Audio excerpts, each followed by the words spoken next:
नमस्कार। चलिए आज एक बहुत ही दिलचस्प फिलॉसफिकल टेक्स्ट को समझते हैं जो जीवन में ऊपर उठने का एक सीधा रास्ता दिखाता है। ये हमें इस बात पर सोचने को मजबूर करेगा कि हम अपनी जिंदगी का सही इस्तेमाल कर भी रहे हैं या नहीं, और हम अपनी असली क्षमता तक पहुंच कैसे सकते हैं। तो शुरू करते हैं ये सफर। इसकी शुरुआत ही एक बहुत गहरे सवाल से होती है। एक ऐसा सवाल जो हमें सीधे अपने अंदर झांकने पर मजबूर कर देता है। ये कोई मामूली सवाल नहीं है, ये हमारे होने की, हमारे अस्तित्व की जड़ पर चोट करता है। हम आए कहाँ से हैं और ये जो जिंदगी का सफर है, इसकी आखिरी मंजिल क्या है। तो चलिए सबसे पहले ये समझते हैं कि इंसान के रूप में जन्म लेना इतना खास क्यों है और इसका असली मतलब क्या है। देखिए, इसकी सबसे पहली और बड़ी बात यह है कि अनगिनत जन्मों के बाद मिला ये इंसान का शरीर एक बहुत बड़ा सौभाग्य है, एक किस्मत की बात है। पर यहाँ खुद से ये पूछना जरूरी है कि हम सच में इस कीमती मौके का सही इस्तेमाल कर रहे हैं। अब यहाँ एक बहुत ही सीधी, थोड़ी तीखी सी तुलना की गई है। अगर हमारी जिंदगी भी बस खाने, सोने और परिवार बढ़ाने में ही निकल रही है, तो फिर एक जानवर और एक इंसान में क्या ही फर्क रह गया। ये सुनने में शायद थोड़ा कड़वा लगे, लेकिन बहुत जरूरी सवाल है। तो असल सवाल यही उठता है, अगर हमारा डेली रूटीन भी जानवरों जैसा ही है तो हमारी खासियत क्या है।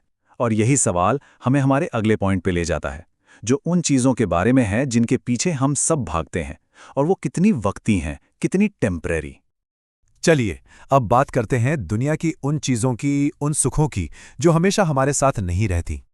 सोचकर देखिए, जवानी हमेशा तो नहीं रहते, पैसा आता है जाता है, ओहदा, खूबसूरती सब वक्त के साथ ढल जाता है, यहाँ तक कि ये हमारा शरीर भी एक दिन साथ छोड़ देता है। ये सब जिंदगी के पड़ाव हैं, मंजिल नहीं। और इसी सच्चाई को ये एक सवाल बहुत अच्छे से सामने रखता है। जब शरीर ही नहीं बचेगा तो वो सारी दौलत जिसके लिए पूरी जिंदगी लगा दी, वो किसके काम आएगी। आज तक कोई भी इन चीजों को अपने साथ लेकर नहीं गया है। तो इसका मतलब ये नहीं है कि सब कुछ छोड़ छाड़ देना है, नहीं। यहां बात हो रही है कि इन चीजों को इस्तेमाल करिए, लेकिन इनसे चिपकिए मत, इनमें इतना मत उलझ जाइए कि ये हम पर ही हावी हो जाएं। तो फिर सवाल उठता है, अगर ये सब कुछ टेम्परेरी है तो परमानेंट क्या है, असल मकसद क्या है। और बस यहीं से हमें इसका जवाब मिलना शुरू होता है, जो कि इसका असली समाधान है। इंसानी जीवन की जो सबसे बड़ी जरूरत बताई गई है वो है आत्मज्ञान, मतलब खुद को जानना। ये समझना कि हम इस शरीर, इस पद, इस दौलत से कहीं बढ़कर हैं। असल में मैं कौन हूं, इसकी खोज। और हाँ, अगर किसी के मन में ये सवाल उठ भी जाए, खुद को जानने की इच्छा हो जाए, तो ये बहुत बड़ी किस्मत की बात है। लेकिन साथ ही ये भी बताया गया है कि ये रास्ता कोई फूलों की सेज नहीं है, ये आसान बिल्कुल नहीं है, चुनौतियों से भरा है। और यहीं से हमारा अगला हिस्सा शुरू होता है, जो इस सफर को एक योद्धा, एक वीर की यात्रा की तरह दिखाता है। साफ कहा गया है कि ये रास्ता कायरों का नहीं है, ये तो उन शूरवीरों के लिए है जो किसी भी चुनौती से टकराने को तैयार हैं। ये बाहर की लड़ाई नहीं, ये एक अंदर की जंग है, और इसके लिए गजब का साहस चाहिए। तो ये अंदर की लड़ाई लड़ी कैसे जाती है, इसके 3 हिस्से बताए गए हैं।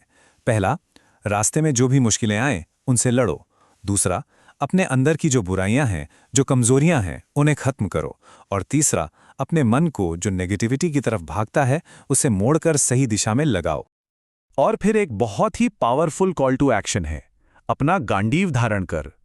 मतलब जैसे अर्जुन ने युद्ध के लिए अपना धनुष उठाया था, ठीक वैसे ही हमें भी इस अंदर की लड़ाई के लिए अपनी पूरी हिम्मत जुटानी होगी, अपना पूरा जोर लगाना होगा। क्योंकि ये अनंत शक्ति वाला आत्मा सिर्फ हिम्मत वालों को ही मिलता है। ठीक है, रास्ता मुश्किल है, हिम्मत भी चाहिए, लेकिन इस पर आगे कैसे बढ़े, इसका तरीका क्या है? हमारा आखिरी हिस्सा इसी प्रोसेस को समझाता है। इस पूरे प्रोसेस का जो राज है वो हमारी ही एक बहुत बड़ी शक्ति में छिपा है, और वो ये है कि हम जिस चीज पर भी अपना ध्यान लगाते हैं ना, धीरे धीरे हम वैसे ही बन जाते हैं। जहां हमारा अटेंशन जाएगा वहीं हमारी प्रोग्रेस होगी, और लगातार प्रैक्टिस यानी अभ्यास से हम उस चीज में माहिर हो सकते हैं। तो इसका मतलब क्या हुआ? इसका सीधा सा मतलब यह है कि अगर कोई इंसान लगातार अपने सच्चे, पावरफुल रूप के बारे में सोचेगा, उस पर ध्यान लगाएगा, तो वही क्वालिटीज उसके अंदर आने लगेंगी। जिस पर ध्यान लगाएंगे वही बन जाएंगे। तो इस सारी बातचीत के बाद हम वापस उसी आखिरी सवाल पे आते हैं। अगर इस ह्यूमन लाइफ का सबसे अच्छा इस्तेमाल करना है, तो जिंदगी की सबसे बड़ी सबसे जरूरी चीज क्या है? और इसका सिर्फ एक जवाब दिया गया है, आत्मज्ञान, खुद को जानना। यही जिंदगी का सबसे बड़ा मकसद है, सबसे बड़ी जरूरत। और शायद इसी खोज में ऊंचे उठने का वो सरल रास्ता भी छुपा है।